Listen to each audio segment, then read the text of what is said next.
Hello, everyone, and welcome to another episode of Interviewing the Legends. I'm your host, Ray Shasho.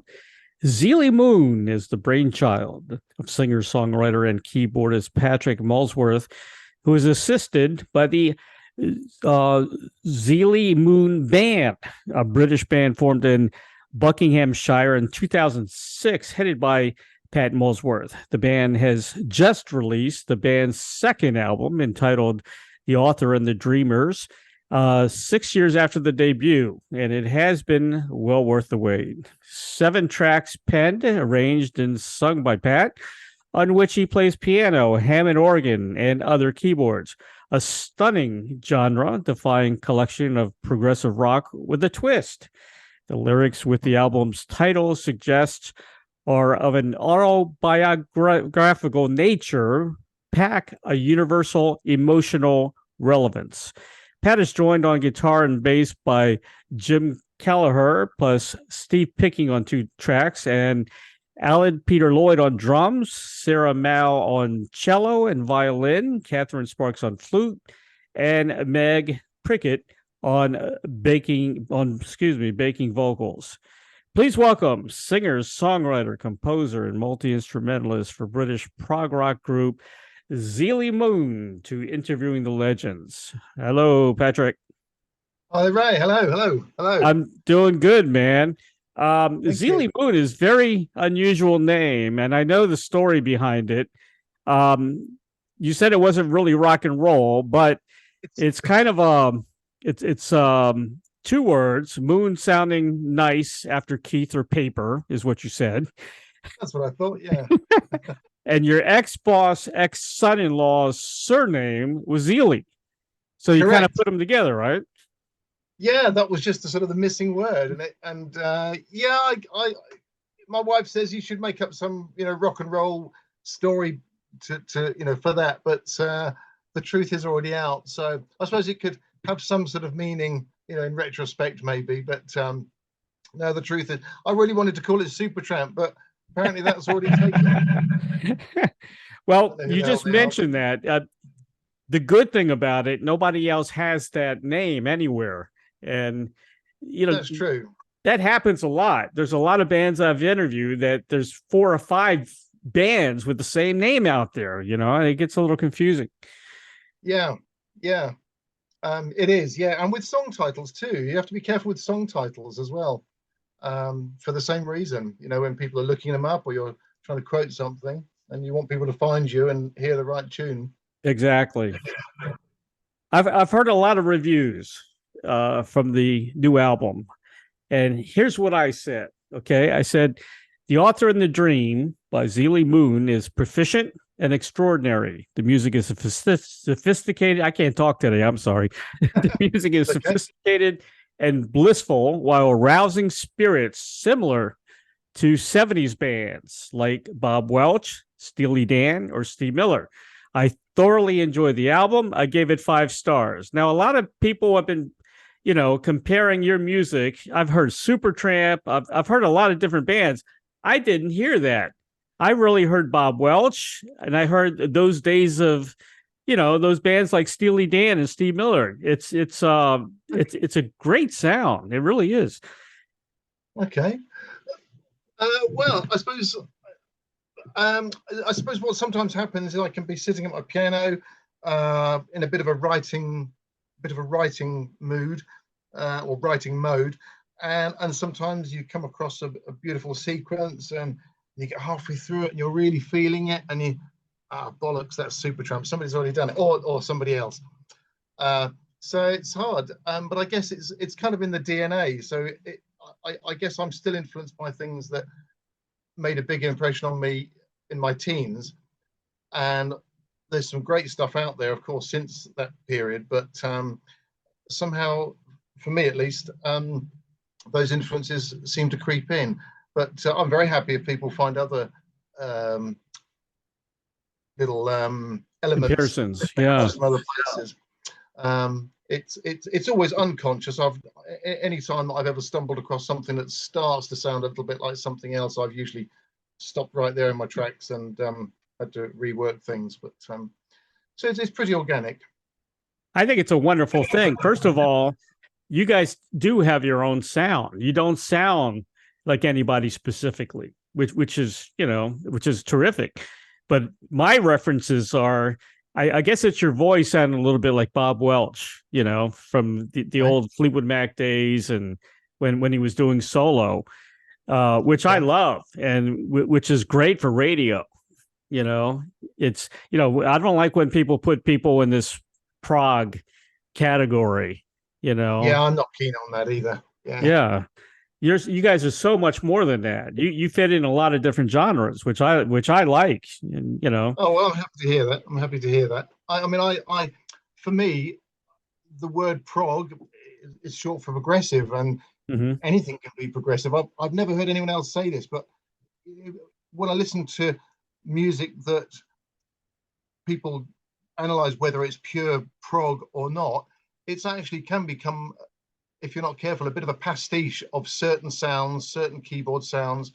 And sometimes there's some amazing recordings out there that I've listened to, which are very much kind of prog, and they're sort of shredding the guitar, and the drums are going crazy, and it starts to become a little bit less interesting. And so I suppose some of the older stuff, some of the older music where there's a bit of space, a bit of melody, I really, really like. And so for me, it's about that. But yeah, progressive pop, progressive architecture, progressive rock. It's I think anything can be progressive. I could hear some of your tracks being commercial. They're that good. They're well written, very well written, by the way. Thank you. We aim to please.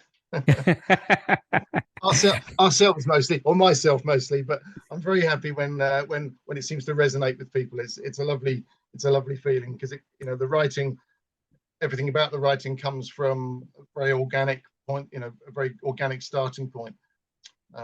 Very much old school, getting in the studio, jamming, experimenting, putting things together. Very, very little in the way of technology except the recording itself. Now, do you have a band that can actually tour? Do you have like a touring band? No, I mean, I'm very lucky to be surrounded by musicians, and some of which, we are in the process of talking about it. I think there has to be I'm not sure what the end game would be. I mean, it's lovely playing live, and years ago with a different bunch of guys, we were gigging quite a lot, and it was small festivals up and down the country, all in the UK, and that was great. But actually, and I do enjoy playing live. I love playing live. There's nothing like it. But in terms of actually writing music and finishing a kind of a body of work, that's also hugely fulfilling. And so reaching people with that, in some ways, is I don't want to say it's easier, but it's I suppose it's easier to sort of give exactly what it is I want to give. So I don't know, touring, we'll see. I like the idea of it, but it's hard work, and I'm 58, and so you're still a young guy. I figure there's guys out there. There are guys out there much older than me, still out there, sure, putting me to shame. So there's plenty of time, I guess. There's plenty of time. We'll see. It could be a possibility. I'd like the idea. I just can't see it in the foreseeable future, but I'm definitely keeping an open mind. Well, this is great music. Okay. It really is hard to find a lot of information about the band. I don't know if do you have a PR guy and a manager, or what's going on? Not really. It's self-managed, really. So okay. We're not terribly good at social media, but I try and put out there what I can, and I just try to make people aware of what's going on. I guess perhaps if we were a touring band, there would be more naturally perhaps some sort of ongoing news and updates and things. with dates and venues and things. So I suppose there's a little bit, we're a bit lacking in that. So I guess it really is all about, there's either an album out or there kind of isn't. So again, modern social media is not a place I'm naturally particularly comfortable. It's a good tool, and I've met some lovely guys and lovely people out there who appreciate the music. But information wise, yeah, there's I guess everything there is to know is kind of out there. I suppose there isn't an awful lot to know. It's myself and a group of musicians producing albums, but not currently touring. I suppose that's kind of it, really. See, my job, I do interview a lot of prog bands from all over the world, and they're so, they're great musicians, and I want the U.S. to experience what I'm listening to. So, I bring them on my show. I promote the hell out of their albums. Exactly what I'm going to do with you, because it's a shame, if people don't search for this music, they're not going to hear it, or to search for it, you got to know the name Zeelley Moon from the get-go, and it's such a great album. And your first album was also excellent. And I know you got good reviews on the first album. I did read that, Yeah, we did. You're absolutely right. Yeah, we need to work a bit more on the getting ourselves known by more people. That's true. Absolutely true. I'm going to tell you some of the favorite tracks on this album. Main Moon Man. And that's where I heard the Bob Welch influence, Oh, okay. I did hear it on that track right from the start. Okay. Great track. I think I mentioned this to you in an email. I was listening to English Pride. I think English Pride is my very favorite song on the album. Oh, okay. You want to talk about that one a little bit? Yeah, I mean, English Pride. Talking earlier about album band names and song titles being trying to create something a bit unique. Well, that song used to we used to gig that song quite a bit because it was quite upbeat, quite long, with the slower 4/4 section at the end. And so it used to go down pretty well at festivals, but it used to be called Doctor Doctor because, of course, in the lyrics it's Doctor Doctor, this is friend of mine. But of course, if you Google Doctor Doctor, thousands of things come up. And the song is kind of not really about Doctor Doctor. It is more about English pride and everything about being English is all about. The English Pride song itself is kind of loosely based around the idea that somebody's gone through a troubled period and nobody really noticed. But hey, don't worry, because he's okay now. And hey, we've all got trouble. We've all got problems, right? So sure. And so it's kind of about that. He wouldn't dare be seen running for the bus. He'd rather be late because he's too proud. So English Pride is more what it's actually about. And it's a song that it's actually one we used to include in our set lists quite a long time ago, probably 10 years plus ago, if I'm being honest. And it was a song that it really worked well live because there's a lot of rhythm in there, and the sort of the offbeat Hammond organ and guitar works nicely, and that goes down quite well. And a couple of people, I don't even know if I dare mention this because you haven't, or you might. A couple of people have mentioned Focus and their song Sylvia, which of course you're very well aware of. Right. And I thought, I hope not too many people just think that it's trying to emulate that, which it isn't at all. But it did. The way the song came about was very organic. And it's a different chord structure than Sylvia anyway, so I'm quite happy that it's and the slow section on the end was always just a nice slow instrumental.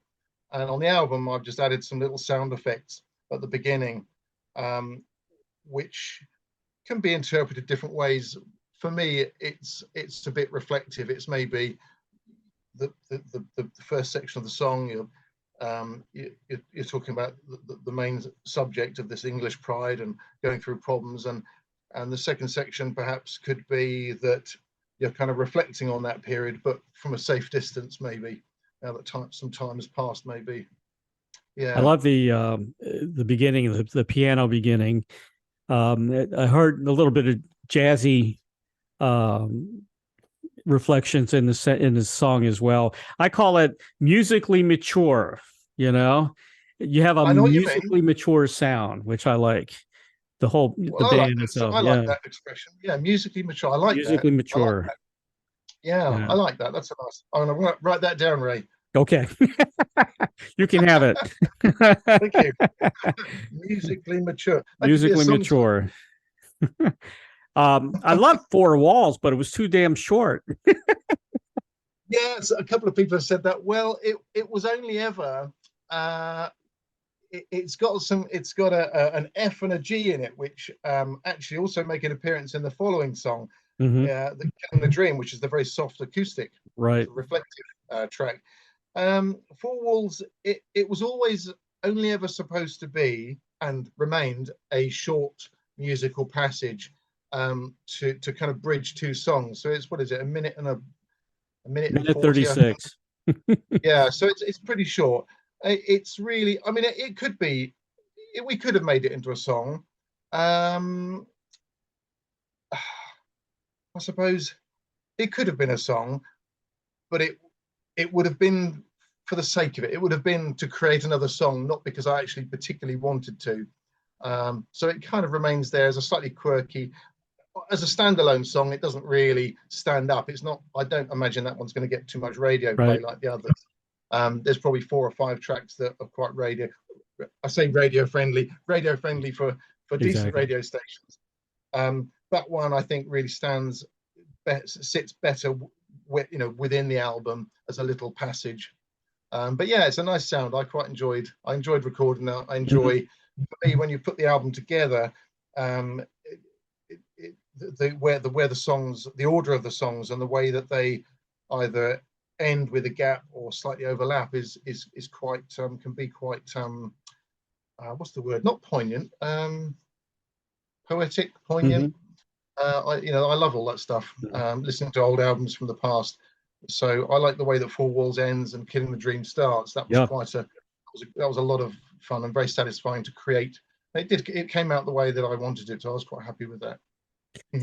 Talk about Killing the Dream in the lyrics.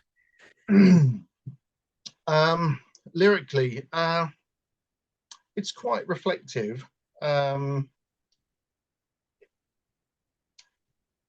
I suppose, I mean, the songs and the album are not particularly, they're not a biography of me, but they're a mixture of my own experiences and other people's experiences and universal themes. In Killing the Dream, there's a lot of different things in there. There's perhaps somebody who's reflecting on his time as a father, or it could be a mother, except it's a man's. He's reflecting on that. He's maybe having doubts about how he's been as a father, and at the same time, there's a little bit of realizes that, well, it was tough for me too. So maybe I screwed up, but hey, it was tough for me too. Later on in the song, it's not a long song, but later on, he's finding out. He says, what I couldn't see, she sees in me, which is lovely. And sometimes it takes one's significant other to see things that we don't see in ourselves in a kind of a loving and supporting way as well. Right. And that can be quite a moment sometimes when you get that. You either get it sometimes you get it from your friends, your peers, and sometimes you get it from your husband, wife, whatever. And it can be quite powerful when it happens. So yeah, it's kind of it's a bit reflective, and hopefully kind of perhaps towards the end he's a little bit happier. You know, each track almost sounds like a movie, you know, very That's good. I like that. descriptive, you know. I love it. I love when songs are like that, you know. Well, that's great to hear. I mean, that's what I love. I mean, Cinematic. that's lovely. I used to judge music or my own personal test of music for Mhm. me was if it gave me goosebumps. Yep.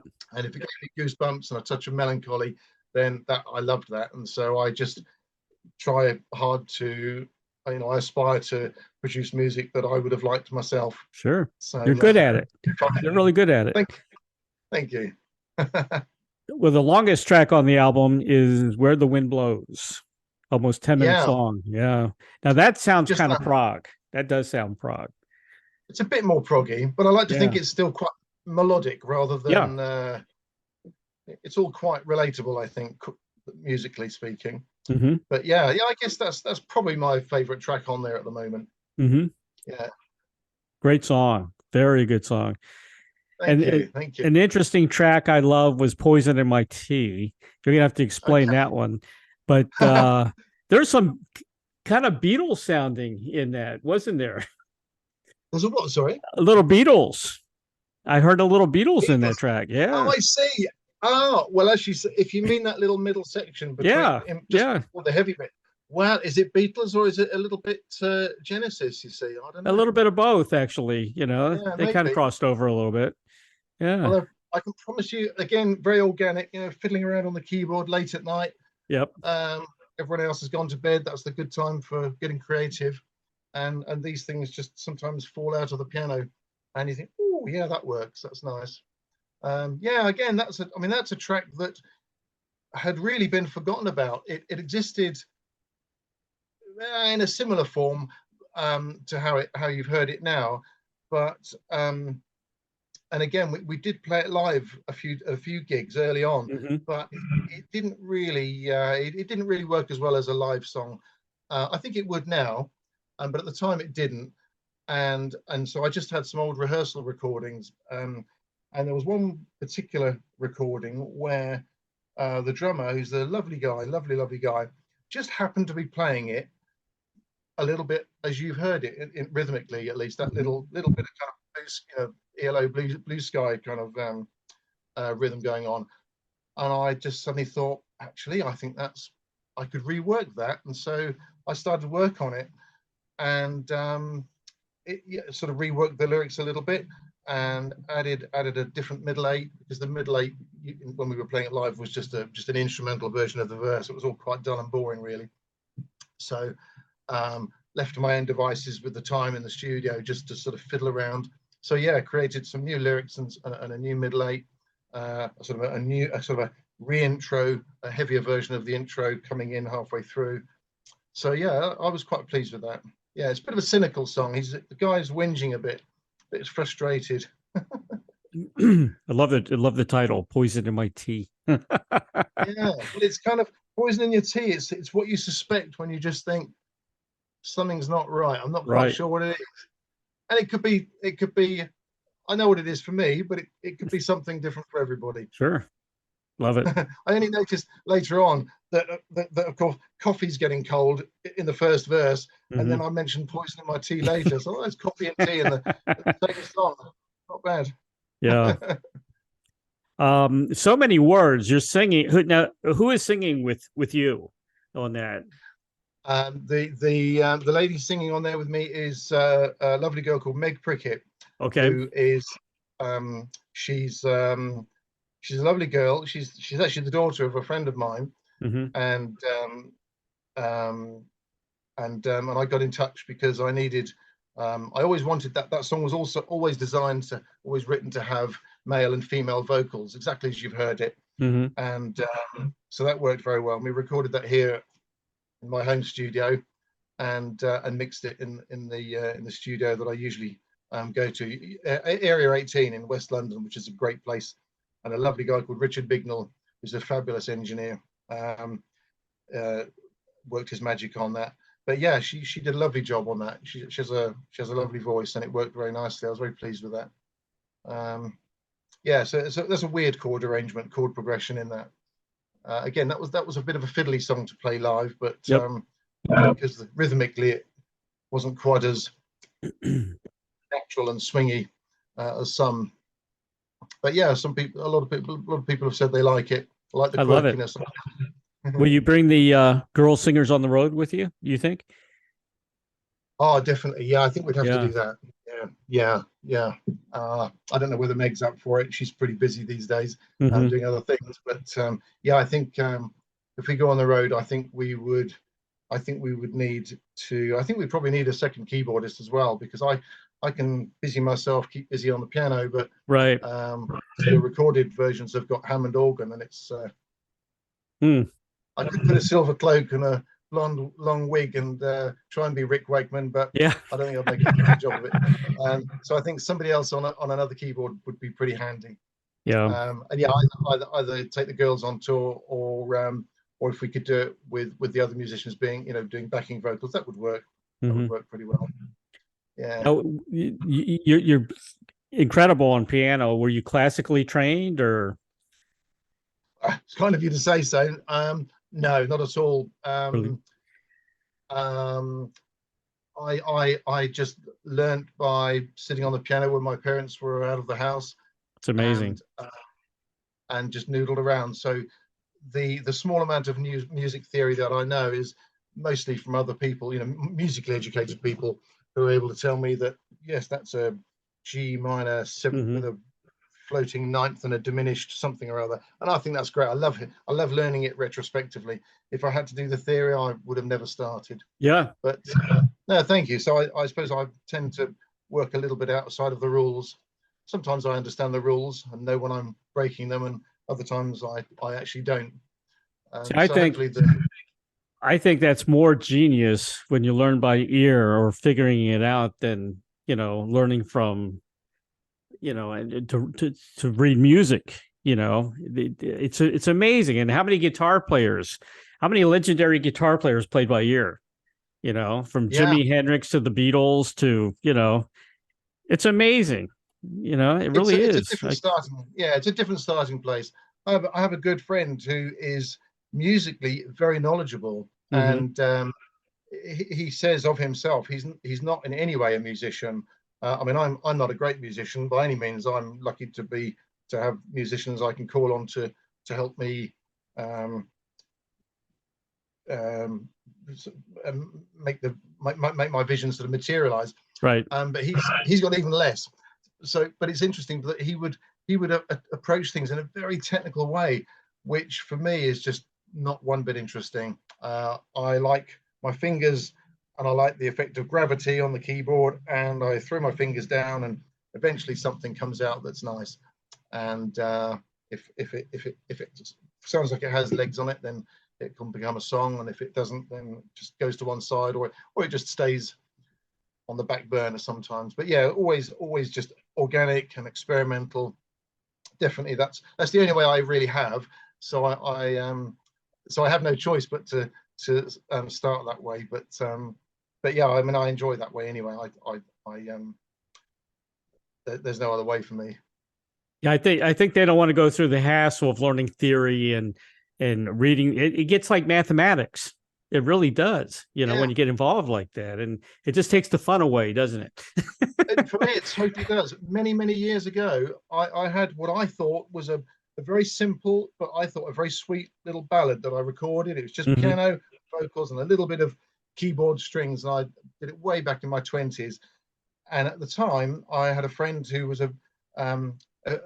he was just learning guitar, but he was quite into traditional rock and rock and roll, and he was so convinced and trying to convince me that no, Pat, it's just everything's just 3 chords. No, you don't need anything else. It's all 3 chords.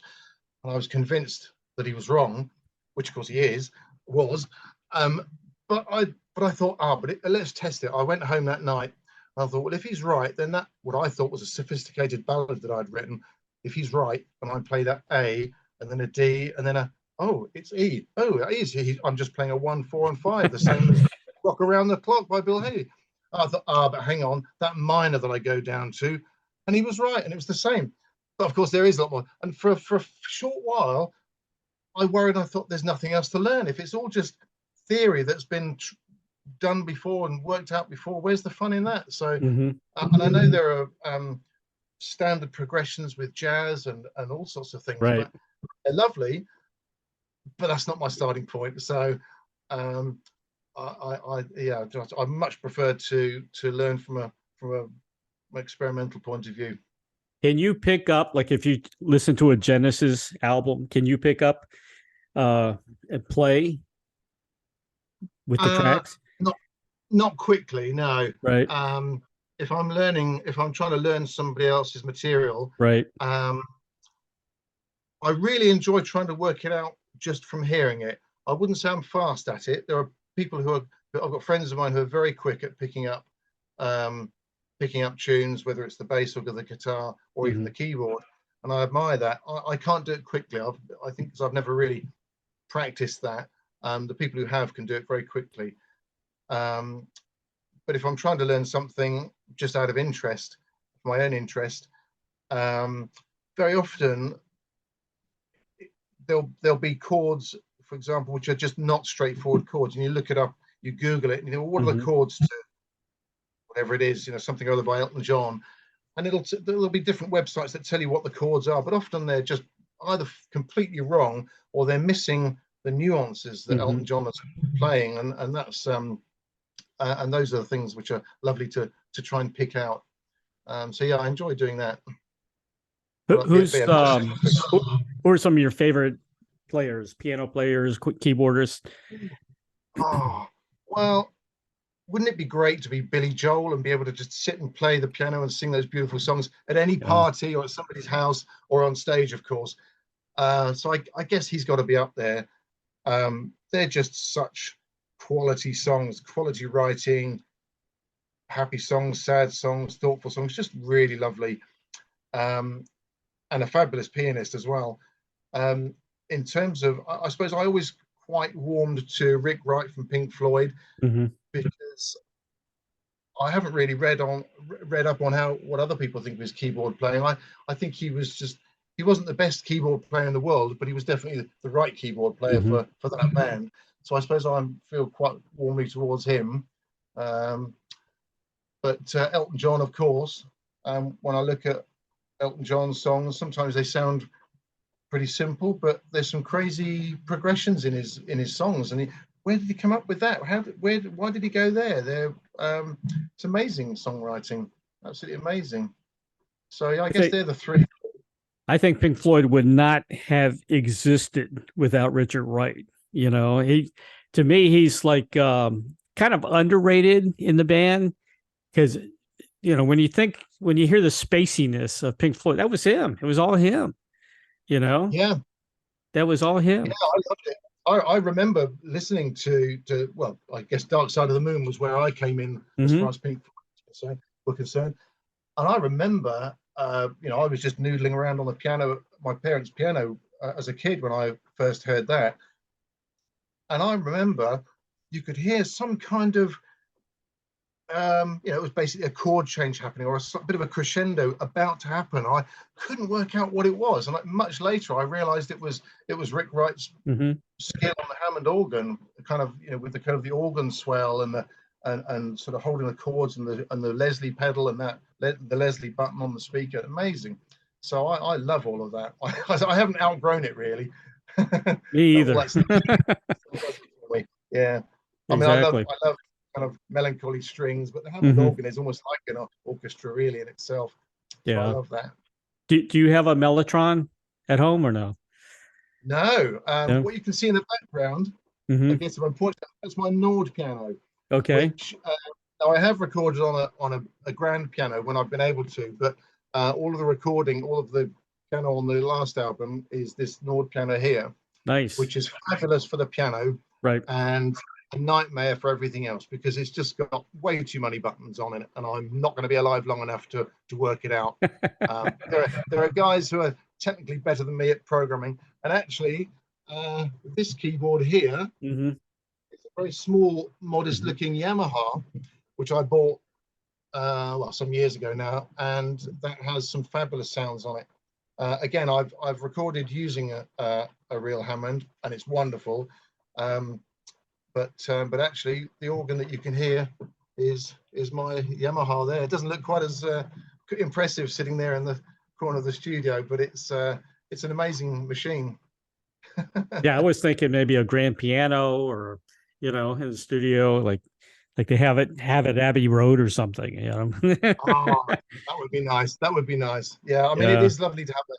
It is. We used to have an acoustic piano in the house, and that is lovely to have. But it's maybe it's lazy, but it's just easier to do it on. I mean, the Nord piano sound is amazing. I can sit here late at night, put the lights down a little bit, and I can quite lose myself in that, the same as I would with a real piano. So I'm pretty happy with that.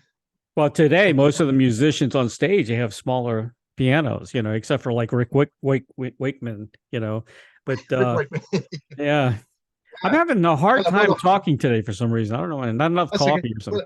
Well, earlier on, you talked about Meg's vocals being baking. Well, I suppose in English you could say that's really or you could say that's really her vocals really cooking. Well, baking is a form of cooking, so you use the right word. Roger Hodgson from Supertramp, he comes out on stage with a very small setup, when he plays too, and yeah. He's amazing because he started out playing guitar. He was a great guitar player, and then he, kind of wanted to sit behind the keys. I guess he was more comfortable there. Yeah. Oh, okay, no, it's a nice thing to sit behind, but it's not as cool looking. I admire the guys when they're standing on the stage playing guitar or a bass, because it kind of looks cool. Behind the piano, it's a bit pedestrian. It's never quite as cool. But you get to sit down. Get to sit down, and it gives me something to hide behind as well. Exactly. I want to mention your first album, which is, again, I really enjoyed it. Some of my very, very favorite tracks, the TikTok, kind of whimsical, track. I loved it. I heard some Genesis and Steely Dan sound in that. And again, to me, that's, it's a compliment to you, because it just, thank you. Yeah, it is. Thank you. You're not in one mold. I mean, you can be out there amongst the great commercial bands, because you do fit in that mold. And if radio was like it was back in the 70s, you guys would be on the top of the charts. I really feel that way about the band. That would be my fantasy. Yeah, be reborn and be in my 20s during the 70s. Yeah, that'd be cool, wouldn't it? Wouldn't that be cool? But it's a great album. You came out, with your first album, knocking them dead. And I actually think the second album is better. I think that the second album is I think is better. The first album, very happy with it. Right. I think the second album is a bit more what's the word? Cohesive. Is that the word? A little bit more together. Right. I guess the first album had taken longer to put together. But yeah, there's some songs. It's always tempting to go back and rework things, but we'll see. I don't want to get tempted to do that, but there's some songs on there that still I think stand out. Smile was always the big one. That was the one that got downloaded and streamed the most by far. Really, aside from themselves, I think perhaps the most relatable, because had some nice guitar in there, and bit of Hammond organ again, and just a nice sort of relatable tune, perhaps, and subject. So yeah, that was probably that was most people's favorite, I think. Out of the Blue was a great track. Yeah, that was a nice one. I enjoyed playing that. I enjoyed playing that one live. Love the piano. Yeah, that's nice sort of soft. The piano and the acoustic guitar. It was a beautiful track. Great voice. Thank you. Yeah, I like your voice. It's very different. It's different, and like I said, it kind of reminded me of like a Bob Welch, from back in the day. So yeah, well, it's very hard because you get used to the sound of your own voice, and I get quite bored with the sound of my own voice. Really, I listen to other people singing, and there are people out there who have got what I regard as a good singing voice. I don't regard myself as that by any means, but I'm very happy if people like it. It always surprises me a little bit, but from probably if I tried to sing some well-known songs that people knew, they'd accuse me of murdering the songs. But I guess if I'm singing my own tracks, then it's easier for my voice to fit the songs that I've written myself. All right, now here's the question: where do you want to take the band? What is your your future, your vision now? Excuse me. That's okay. I know you were mentioning that you're in your 50s, but who cares? Yeah. What's your vision here? What do you want to do next? For the time being, I'm going to attempt to kind of spread the word, and I hope to promote album sales for the next little while. We've got some material that we're starting to work up, so there'll almost certainly be another album at some point. Yep. So I guess it would be quite nice to be where Steve Wilson is, maybe. How about that? I was kind of trying to peg my aspirations on somebody. I admire Steve greatly. He's an amazing guy, very understated, and yet what he's achieved is phenomenal. But he can probably go down to his local supermarket without getting mobbed, which is a good thing. But and all the interviews I've ever seen him in, he kind of echoes what I've always thought as well. He's not absolutely not prepared to dumb down what he does. He wants to write the music that he wants to write to please himself, and that's what he does. And I suppose I can say that too. I just say it with a bit less confidence because I'm not quite up there.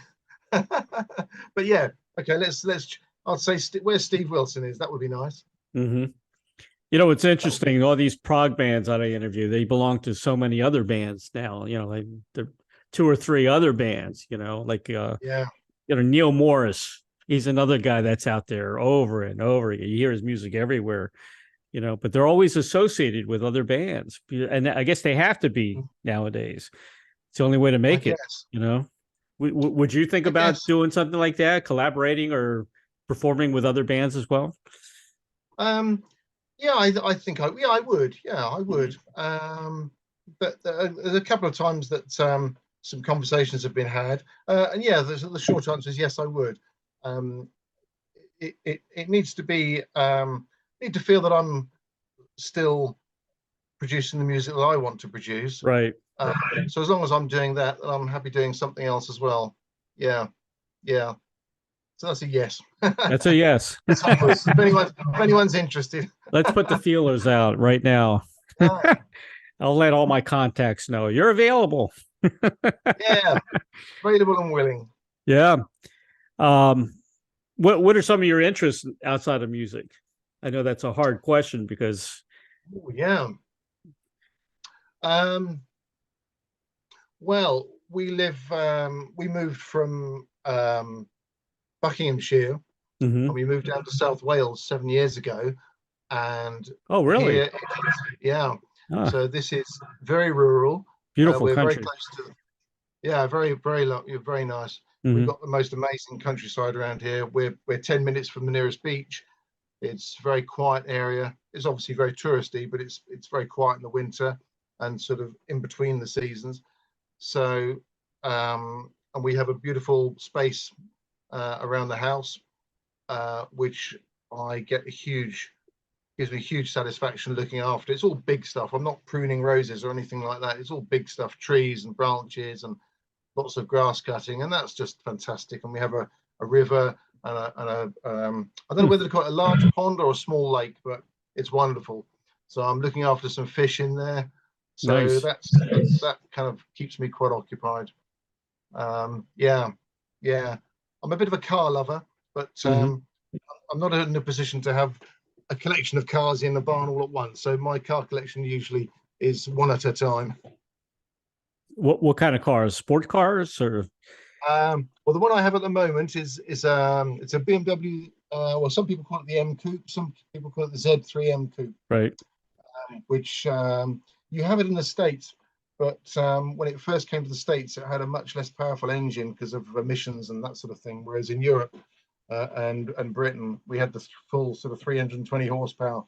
So where we live here, we've got some amazing roads where I can put a bit of Matt Monro on days like these, Mhm. CD in the back, go for a little cruise. Nice. I was just talking to Roger Earl earlier from Volcat. Yeah. His first car was a Lamborghini, but it was an older one. He didn't pay that much for it. And his father ended up fixing it up for him because he was kind of a mechanic as well. You know, Okay. he was telling me that he never thanked his father for doing all those things for him, you know, back in the day. But yeah, That's I think he's a incredible. car lover too. Yeah. Oh, wow. Of course, Yeah, Brian I Johnson. remember, Yeah. oh, yes. Well, I remember, there were certain Lamborghinis and Aston Martins that you could buy so cheap back in the, I don't know, early 80s, late 70s, early 80s. Yeah, exactly. Skyrocketed now. Yeah, maybe I should have invested in that. I couldn't have afforded them at the time, let alone now. My favorite car was the Jaguar XK. I love that car. Oh, it's just phenomenal, isn't it? I mean, I it know it's is. iconic, almost a cliche, but it is a yeah, it's a beautiful car. Yeah, I was going to say I came close to owning one once, but in truth, I came close to thinking I was going to own one. It turned out that it was not to be. Somebody was selling a UK spec, like a series 1.5. So it's got the front and rear lights from the series 1, but it's got the 4.2 engine, and it was white, and it was utterly lovely, but wasn't meant to be. No. It's a very sexy car when you look at it. It you know, is, isn't it? The only thing that's slightly unnerving when you sit in a car like that is you squeeze. I'm quite tall, so I squeeze in, and the windscreen is there, and the steering wheel. If you stretch your hands are on the wheel, and if you stretch your fingers out, you can touch the windscreen. Wow. It's a little bit unnerving, just to wonder what would happen if you hit anything at more than about 40 miles an hour. I had a Corvette, and I'm also kind of tall, and I had to give it up. I gave it to my son because I hurt my back, and then I couldn't get in and out of the car, because I was in a lot of pain. And it's not very good in the rain. It could get flooded out. So, but it was a fun car. It was a convertible. Good looking car. A Stingray, you mean? Yeah. Great looking cars, and not massively expensive. They're still not massively valuable. I don't know why, because to me it seems an iconic car. Yeah, and great looking car. Yeah, it must be very difficult to get an XKE nowadays, and the repair work has got to be ridiculous. The amount to have it fixed.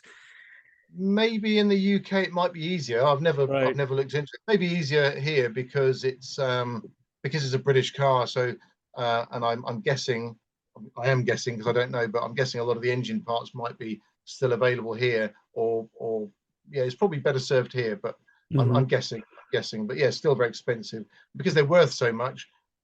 It's not the kind of car you'd get fixed down at your local garage anymore, I suppose. That's true. I live in an area here in Florida where there's a very rich section. As a matter of fact, like Brian Johnson from AC/DC has a house here, and a lot of rock stars and celebrities. So you see a lot of fancy cars, but I never see a Jaguar XKE. Never, ever see one of those on the road anymore.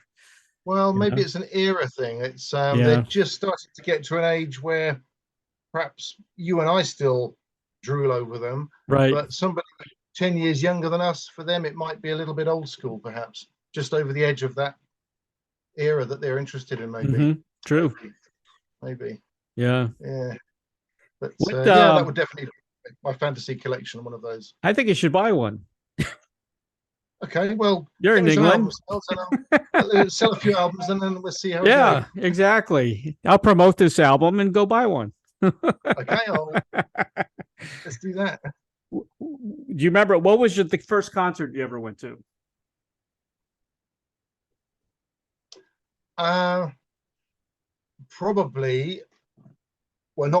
Definitely was just a local band in a local pub when I was a teenager. Right. And I remember, so that would have been in the very early 80s, probably 81, 80, about 82, 83, I imagine. And I remember going in there and it was crazy loud. And I remember, I don't know if it was about where I was sitting, but my internal organs were vibrating with the bass. but it was so exciting. Wow, it's exciting. I don't know who the band were. They were probably totally awful, but wow, it's exciting. After that, where we used to live was you could get into Wembley Stadium, the old Wembley Right. Stadium, Yeah. within, as a sort of, including parking, of 45 minutes. So I saw quite a few sort of biggish stars, big stars back then. Some quite poppy ones too. I mean, I was lucky to see Prince, and of course he was amazing on stage, Mhm. just as amazing in every respect. Gloria Estefan and a few others. But yeah, one of the nicest ones was I saw Focus, and they actually played in my old hometown in High Wycombe in Buckinghamshire, and it was a very low key venue. I thought it was very low key for them, but it was a big audience, and they went across the road to a slightly dodgy kebab shop before playing. And I thought, hold on, guys, you better wait till afterwards, because if you're ill, I need you to play. I want to watch and hear you play. I'll have to kebab afterwards, surely. A post-gig food, not before, but they were phenomenal. That was an amazing gig. And I saw and the Zombies was an amazing show. You're talking about doing your back in. I had an absolutely awful back pain around 2013, and a friend of mine,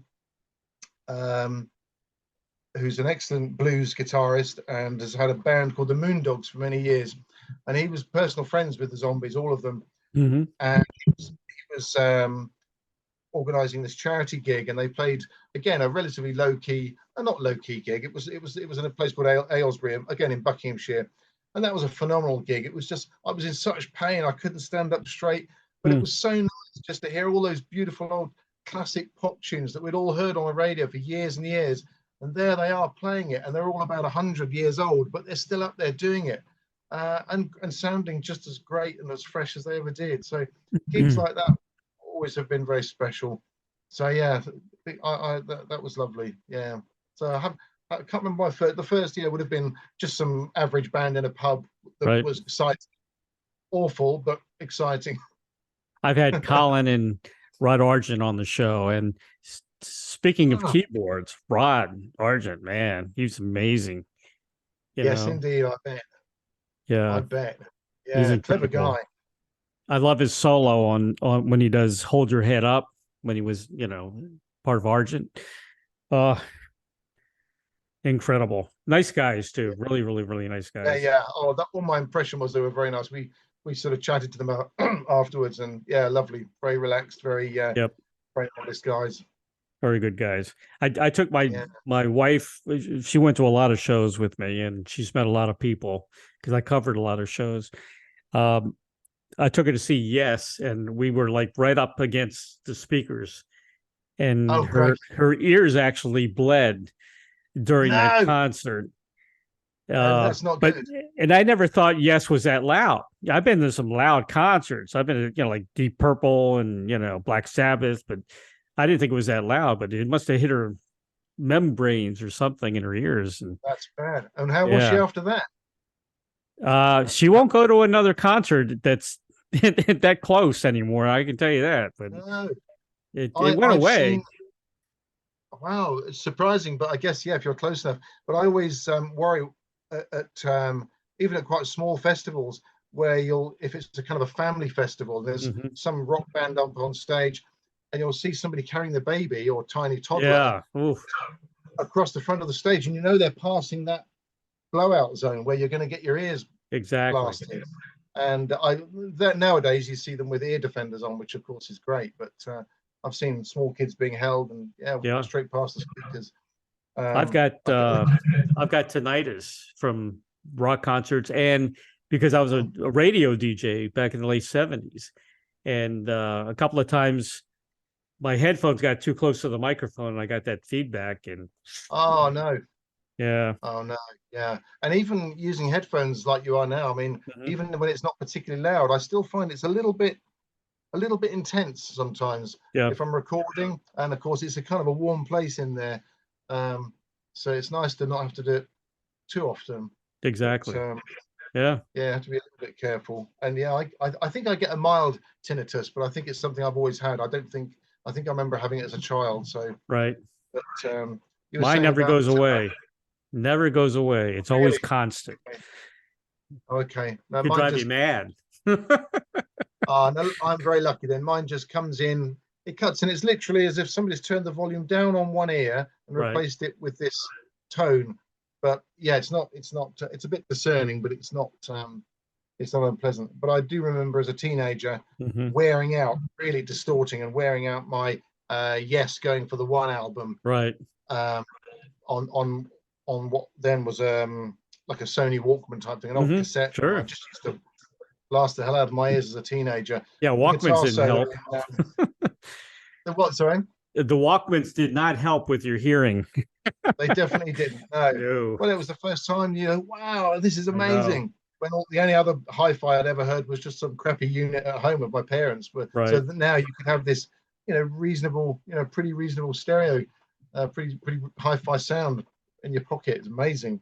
And the way it changed from one ear to the other, different channels was crazy. Absolutely. And the fatness of the sound. Yeah. And I blame my older brother because my parents had typically, like lots of people of that era, they just had a very basic, super basic turntable, really basic, with some really basic speakers made of shoeboxes or something. But my brother showed me, and I don't know because he's not musical now. When I asked him about the music he used to buy, which is the albums that I used to listen to, right? And he said, "Hey, try this," and he'd put the two speakers on the two arms of one of my parents' armchairs, and said, "Yeah, try this." And so I did, and I poo-pooed it at first. I dismissed it, but then I tried it with one of my own vinyl records. I think it was probably a little 7-inch single probably, and was blown away because that was the first time I'd heard a full quality sound from anywhere, and I don't know what age I would have been, and that was amazing. Proper stereo, the proper full range of frequencies, which I'd just never heard before at that stage. So yeah, made a big impression. I think your brother invented the Walkman. The Walkman sound. Yes, maybe he did. Just rested the speakers on his shoulders. Yeah, maybe he did. I remember having four channel, receivers, and the quad sound, and they had quad albums. Those the beginning stages of what became. But the sound, we were it was much better back then. I mean, we had these components, these receivers, Sansui, Marantz, Pioneer, and fantastic turntables and great speakers, and it's all gone now. Everything's miniaturized. Oh, I hate it. And you'll say to somebody, "Hey, do you want to hear the album, or have you heard this?" And they say, "Oh, I haven't got a CD player in my new car." Yeah. Or, "Oh, I'll check. I don't think we've got anything to play it on." Or, exactly. "Oh yeah, I can listen to it on my phone." No, you can't. You can't, because you're getting that little bit of it. It's horrible. It's just not there, and I find it depressing. But there are plenty of people out there. You and I, big speakers, proper stereo system. Right. Not. It doesn't have to be stupid thousands of pounds worth, but just something that gives you a full depth of frequencies. So you can hear the music in the way it was designed to be heard, not in just some miniature. I find it. Somebody asked me about getting their songs played on the radio, and they'd found an article which I rewrote. I copied and pasted it, and I sent it back to them because it was how to make your songs radio friendly. And this is a young friend of mine, and every part of the description of how to do it, what to do with your music, how to approach it, you could insert the phrase "dumb" or "dumbed down" in almost in every sentence, and it made sense. So if you make certain concessions, blah blah blah, and short songs, vocals have to start within 2 seconds, otherwise the dumb listener switches off, and it's really, wow, that's so dull. So, I know. It's amazing. I grew up in the 60s, and my family was in the electronics business since late 50s, and I was also part of that. So I saw the migration of the reel to cassette to 8-track, to disc player to Walkman. I saw all that. I saw all the changes in electronics. And, we started out with AM transistor radios. We were very happy back then with it.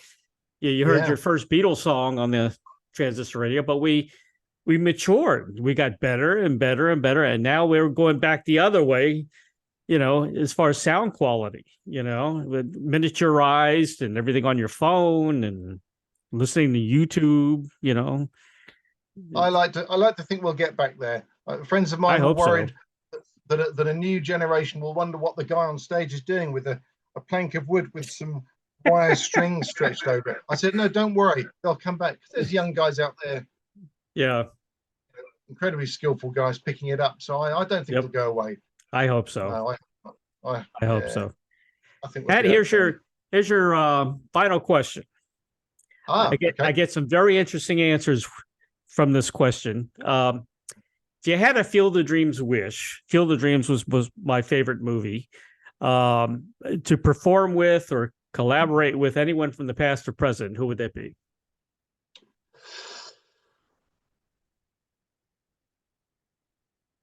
You could create a whole band if you want.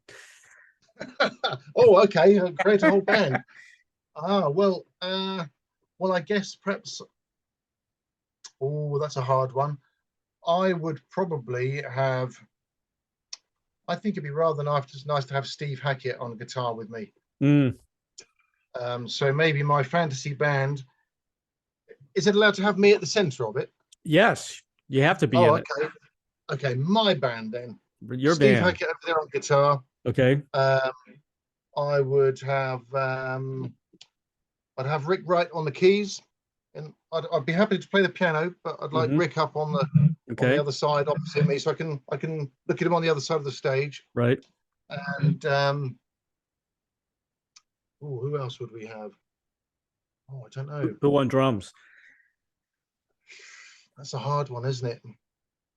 I was going to say Keith Moon, but it's a bit crazy. No, not Keith Moon. Do you know what? I'd actually have Alid. Alid is a lovely guy from Cardiff who you've heard him play drums on this album. Yeah. And he's a great guy. He's a bit too cool for my liking. He makes me look a bit square, but he's a great drummer and a lovely guy. So I guess that would be the basis. That would be the basis, yeah. Nice. And then I'd maybe Sam Brown and her friends as backing vocalists. Right. Get some people in there to make me look a bit good. Sounds like a good band to me. Yeah. And then call it Zeelley Moon. I know Steve Hackett, he likes to collaborate with other people. He plays on a lot of other albums, maybe you should invite him. He does. Maybe on the next album. Well, if I'm being honest, I did ask him. Did you get a reply? I did get an email back from Steve, politely saying, he's pretty busy, which of course he is. Especially for a smaller project like this, but I was very pleased to have actually communicated with him. That was very nice. So he would be great because he does it all, doesn't he? Amazing guitarist. I love how he's doing the Genesis Revisited, with Nad Sylvan singing. That's lovely, isn't it? Yeah, it is good. Yeah. Especially because Peter Gabriel is not doing any Genesis stuff when he tours. He really doesn't. He doesn't, you think he'd sing the whole catalog of everything that he was involved with, but he really doesn't. I don't know. Yeah. No, maybe. It could be a bit of a if he did, maybe it would be a bit of a trap to fall into, and it ends up keep on being known for that instead of his own material, maybe. Well, he's really established his own material for years. Yeah. He's got a new album out that's incredible. Be nice to hear a couple of Genesis tunes in there when he's in concert. Maybe, yeah. I guess if he's, it would be quite nice. It might be if that's what people want. But actually, I've just noticed talking about what we want. I can see behind you is your Rockstar Chronicles. I think that's an amazing book, and I haven't read it. I'm not going to pretend to have read it. But I did read what it's about and where it comes from. Yep. And I think that's amazing. Just the opening, I think it's great. So I'll have to get in contact with you after this to get a copy of that, I think. I've got, Emerson, Lake and Palmer. Yes. I mean, you name them, they're all in there. And I think I was going to do series 2, but I think I've got so many interviews on Zoom, I may do a movie and put all the interviews together like a movie, kind of progress from the book thing. That might be next. Like yeah. I'll keep my eyes open. I'll send you the link, and I can send you the ebook version if you like. It's nice to have the hardcover. It's a great coffee table book. It really is. Yeah, definitely. But I will send you the ebook. Okay. By email. Okay. Thank you. Yeah. Patrick, thank you, man, for being on the show today. I'm so glad we hooked up on Facebook. So am I. Thank you, Ray. I really appreciate it. It's been great fun. I hope it's been sort of interesting for your listeners and watchers. The music is great. Okay. I mean, I wouldn't have had you on the show if I didn't love your music. I mean, that's very kind. Thank you. Yeah. And because I like to give positive reviews. I never, give anything less than like 4.5 stars on an album. And if it's an album I don't like, I just, won't have them on the show. But it's a great music, great album. I love it. Would I say musically mature? Yeah, I've written it down. Don't worry. Okay, good. Because it is, I mean, and I tell anybody who puts you in a label of prog, tell them it's not prog. It's got bits of prog in it, which is a good thing, but you would fit in a lot of different genres, and you would definitely fit in radio and commercial radio especially if it was up to me. Because you would be up there with those guys, the Fleetwood Macs and the Steve Miller bands, and you're that good. You guys are that good. You really are. Thank you. And I just hope you get the exposure you deserve. I really hope. If I can do anything to help, let me know. Thank you. I'll be in touch. No, thank you. I appreciate it. We'll be trying to we'll try and work on that. That'll be great. Let me mention you can purchase Zeelley Moon, The Author and the Dreamer. It's available on Amazon. Do you want them to go to Amazon or to your website, or what's the best? Well, now Amazon is for downloads and streaming only. So actually, they can either just email direct, and there's the email address is all over the Facebook posts and things, or they can go to Discogs and find it there. That works well. That's a great site. So if people like physical copy, then Discogs, or just email us direct, and we can sort that out. It's zeelleymoon@yahoo.co.uk. Excellent. And you got your Facebook site as well. You're on Instagram, I believe. SoundCloud. You're also on SoundCloud. Oh yes, I think so. Yes. Yeah, I think I did get that. I did my research. Trying to get as many links as I can, but you need to get some more out there. There's what is that? Apple Music, Spotify, YouTube, all the usual ones. And there's some that I've hardly heard of. Some of the newer ones that. It's hard to keep up. It really is, isn't it? Yeah.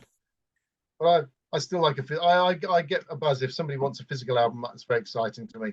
Awesome, Pat. Thank you, man, for being on the show. Merry Christmas to you and the family. And you, thank you.